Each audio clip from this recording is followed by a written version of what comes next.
allows you to compete towards the front. So, yeah, we won a few times since being at Hendrick Motorsports, but you'll still always want to get better. So hopefully we'll go back and be fast. Will you know anything about really what you've got this year before Phoenix and Vegas?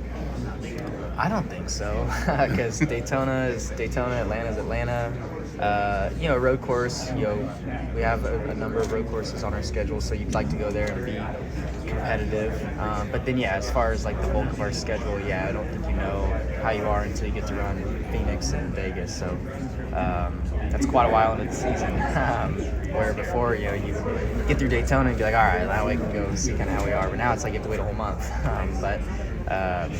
I'm confident that Hendrick Motorsports will be strong. With the surface looking the way that it looks now, are we reaching a point or approaching a point to where we have to pick one way or the other? Is this an intermediate track or is it a super speedway? I don't know. I don't know. I don't care how they classify it. In the sense of like, do we continue running like a super speedway style rules package, or do we try to open up the power, take away some of the spoiler? I think NASCAR's gonna. I don't, so I'm asking you if you're an advocate of it, though. It doesn't matter. With how narrow pit stalls are here, just how important is it to get a good pit stall selection, let alone the starting spot for today? But just given that we don't have many green flag sections, just how difficult is it to narrow this pit lane? I think pit road definitely gets messy here, just with how everybody's typically on the lead lap now, and it's just a bumpy, tight kind of pit road.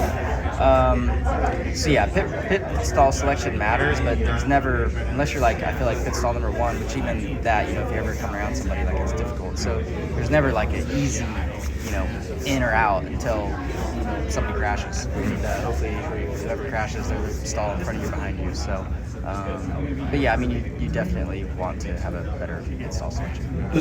This track that you races here had the most speeding penalties last year. I think it was like 10 and 12. Like, what is just simply getting onto pit road here? How much of a challenge is that? How much will that play into this race, do you think?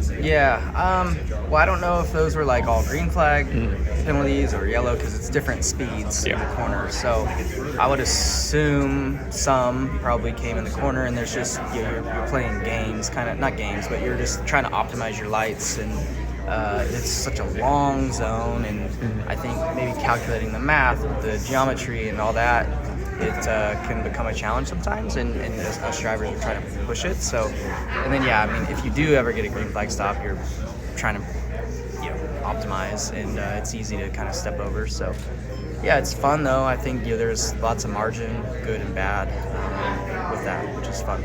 Policing this might be hard, but would you be in favor of, for Daytona and Talladega, NASCAR saying you guys just can't block, you have to accept that someone has a run, and then you're just going to take your run when you get it next? I don't like that. I don't know. I've never competed in a series that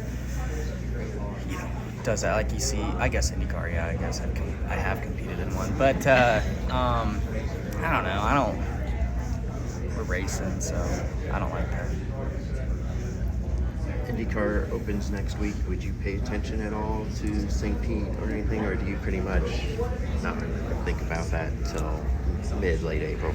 I'll pay attention, but like, I'll probably be racing when they're racing, so it's hard to. I don't have a TV in my race car.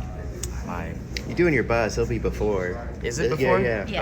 I just always assume week, like it's. It will be wait a few weeks, and yes, you'll be racing at the same time. But next week they're back to back. They're before your race. Oh, okay. Then yes, I will be watching. But I feel like a lot of the weekends I don't get to watch, or at least I'll catch the highlights on YouTube or something after. But as far as like watching start to finish, I don't really get to do that a whole lot. But I didn't know the TV schedule next week, so thanks. The Vivid EV Anthem is the essence of American spirit. Made with lithium battery technology, this neighborhood electric vehicle features vibrant colors, diamond stitch seats, and seats up to 6. It isn't just made in America, it's made for America. Hi, I'm Christopher DeHardy with Frontstretch.com. If you enjoyed what you just saw, hit the like button and subscribe for some more great racing content.